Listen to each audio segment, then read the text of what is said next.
සැමදන තුඩ තුඩ රැව්දේවා බුද්ධං සරණං ගච්ඡාමි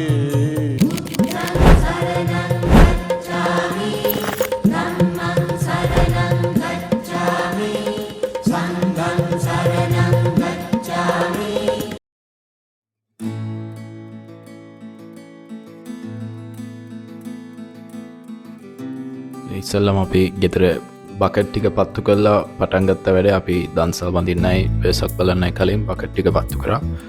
ඒ හරිම ලස්සනයි. ඊට පස්සේ අපි ආවා පළවෙනි දන්සලට. මේ ගෙදර ළඟම උඩ තිබ්බ දන්සලක්. නූඩල්ස් දන්සලක් තිබ්බේ. හරිම රසයි, හරිම ක්ලීන්. නියම දන්සල. ඊට එතනින්ම පල්ලෙහාට තව දන්සලක් තිබ්බා. ඒ දන්සල තමයි කඩලයි ප්ලේන් ටී. ඔය දන්සල් දෙකම වැඳලා තමයි අපි ගමන යන්න පටන් ගත්තේ. මොකද උඩ බඩගිනිත් නැහැ. අපි වෙසක් බලනකොට හම්බුනොත් තව දන්සල් වඳින්න පුළුවන්. ඔහොමම අපි නුවර බලන්න පැත්තට ගියා. ළම කටුගස්තොර. මේ තියෙන කටුගස්තොර පාලම මාරම ලස්සන පාලමක්. ඒ පාලම් දෙකම ඩෙකොරේට් කරලා තිබ්බා. ඉතින් හරිම ලස්සනයි. ඊට පස්සේ අපි හිමින් නුවරට ඇවිල්ලා ඉස්සෙල්ලාම හම්බුනේ දළදා මාලිගාව. රෙඩ් පේනවා ඇති තොරණක් කිව්වට අර පරණ තොරණක් නෙමේ ඩිජිටල් ස්ක්‍රීන් එකක් තිබ්බේ. හරිම ලස්සනයි. බුදුහාමුදුරුවන්ගේ ජීවිත කතාව තමයි තිබ්බේ. හරිම ලස්සනයි. ඒක ෆස්ට් ටයිම් තමයි එහෙම ඩිජිටල් ස්ක්‍රීන් තොරණක් එක්ස්පීරියන්ස් කරේ. ඊට සහස් උයනෙත් ධර්මචක්‍ර කූඩුවක් තිබ්බා. ඊට පස්සේ තව කූඩු ප්‍රදර්ශනයක් තිබ්බා වෙසක් කූඩු. ඒ ටිකත් බලලා එහෙමම ගියා තුන්වෙනි දන්සල වඳින්න.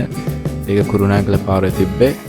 මන්යොක්ක දන්සලක් සෙට් වුණා. අන්තිම අපි ඔක යනකොට 10 මාර 11 වගේ අන්තිම මොහොතේ ගියේ. ඒත් එක වඳින්නත් පුළුවන් වුණා. ඊට පස්සේ තමයි ඔය ප්ලේන් එකක් හදලා නෙළුම් මල් තිබ්බේ. ඒක හරිම ලස්සනයි. දෙවෙනි දවසෙත් වෙසක් බලන්න ගියා. ඒත දවස් අපි ඉස්සෙල්ලාම 4 වගේ එළියට යනකොටම භක්ති ගීත ප්‍රෝග්‍රෑම් එකක් තිබ්බා.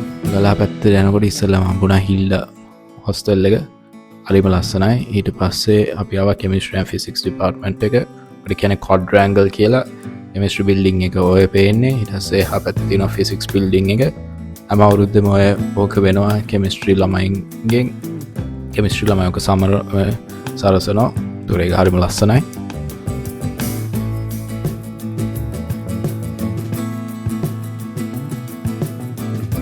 ඊට පස්සේ එතනම ඔය ඩීන්ස් ඔෆිස් එක ඉස්සරහා නෙළුම් මල් 7යි සිද්ධාර්ථ කුමාරයා ඒක තිබ්බා. ඊට පස්සේ අපි ආව ගලා හන්දියට. ගලා හන්දියේ ලොකු වෙසක් කූඩුවක් තිබ්බා. ඒක සතියක් විතර හදනවා අපි දැක්කා. ඒක හරිම ලස්සනයි. නිවුස් වලත් ගියා. ඒ ගලා හන්දිය වටේටම නෙළුම් මල් කූඩු එල්ලලා තිබ්බා. ලයිට් එක ඒකත් හරිම ලස්සන view එකක්. එහෙමම අපි පේරාදෙණිය පැත්තට ගිහිල්ලා පේරාදෙණිය පාලම පැත්තට ගියා. මුළු පාලමම මේ සරසලා තිබ්බේ. මම හිතන්නේ වෙළඳ සංගමයකින් හරි මොකකින් හරි වැඩි බලන්න.